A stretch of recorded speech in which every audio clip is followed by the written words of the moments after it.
আবার নরান যাব না। হ্যালো ভিউয়ার্স, আসসালামু আলাইকুম।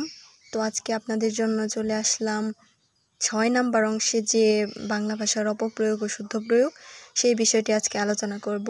তো শুরুতেই ঢাকা বোর্ড 2023 এটা মোস্ট ইম্পর্ট্যান্ট। বিগত বছরে ওই অপপ্রয়োগ শুদ্ধ প্রয়োগগুলা এসেছে। তো দেখেন, দৈন্যতা প্রশংসনীয় নয়, এখানে দৈন্যতা এটা ভুল হবে, এখানে হবে দীনতা প্রশংসনীয় নয় অথবা দৈন্য প্রশংসনীয় নয়। 10 চক্রে এটা আমরা সবাই জানি যে ভগবান ভূত, এখানে ভূত দেওয়া আছে, ঈশ্বর হবে না, এখানে ভগবান হবে। তো 10 চক্রে ভগবান ভূত এটা হবে। শুধুমাত্র কথা কাজ হবে না, এখানে হবে শুধু কথায় কাজ হবে না।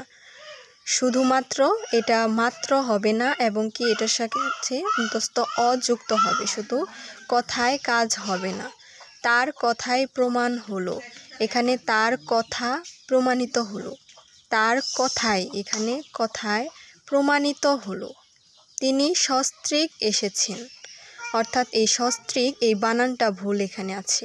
তো সস্ত্রীকের দন্তস্বর নিচে যে ব আছে, এই বটা উঠে গিয়ে শুধুমাত্র সস্ত্রীক বানানটা শুদ্ধ করে দিলেই এই বাক্যটা হয়ে যাবে। রিমা ভয়ঙ্কর মেধাবী, এখানে রিমা খুব মেধাবী। ভয়ঙ্কর আসলে কোনো বাক্যের সাথে সামঞ্জস্যতা রাখা হলো না, সো এখানে রিমা খুব মেধাবী।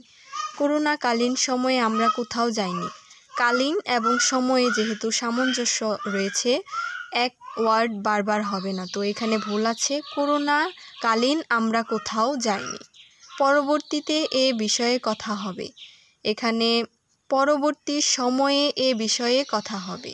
কথার সাথে বাক্যের সামঞ্জস্যতা মিলাতে হবে, তাহলেই একমাত্র বাক্যটি শুদ্ধ হবে। ময়মনসিংহ বোর্ড 2023 আবশ্যকীয় বিছানাপত্র নিয়ে আসবেন, এখানে আবশ্যক বিছানাপত্র নিয়ে আসবেন। আবশ্যকীয় বলতে এখানে ওয়ার্ডের মিনিংয়ের সাথে বাক্যের সাথে যাচ্ছে না, আবশ্যক বিছানাপত্র নিয়ে আসবেন। আমার এ কাজে মনোযোগিতা নেই, আমরা সবাই জানি যে মনোযোগিতা নেই, মনোযোগিতা আসলে কোনো বাক্যে সামঞ্জস্য মিলতেছে না। আমার এ কাজে মনোযোগ নেই টা মিলতেছে। আমি গীতাঞ্জলি পড়েছি, আমি গীতাঞ্জলি, দেখেন গীতাঞ্জলি বানানটা এখানে দীর্ঘিকার না দিয়ে রসিকার হয়েছে, তো শুধু গীতাঞ্জলি বানানটা শুদ্ধ করে নিলেই আমাদের বাক্যটি হয়ে যাচ্ছে। তোমার দ্বারা সে অপমান হয়েছে, আসলে এখানে অপমান হবে না, অপমানিত হয়েছে। তোমার দ্বারা সে অপমানিত হয়েছে।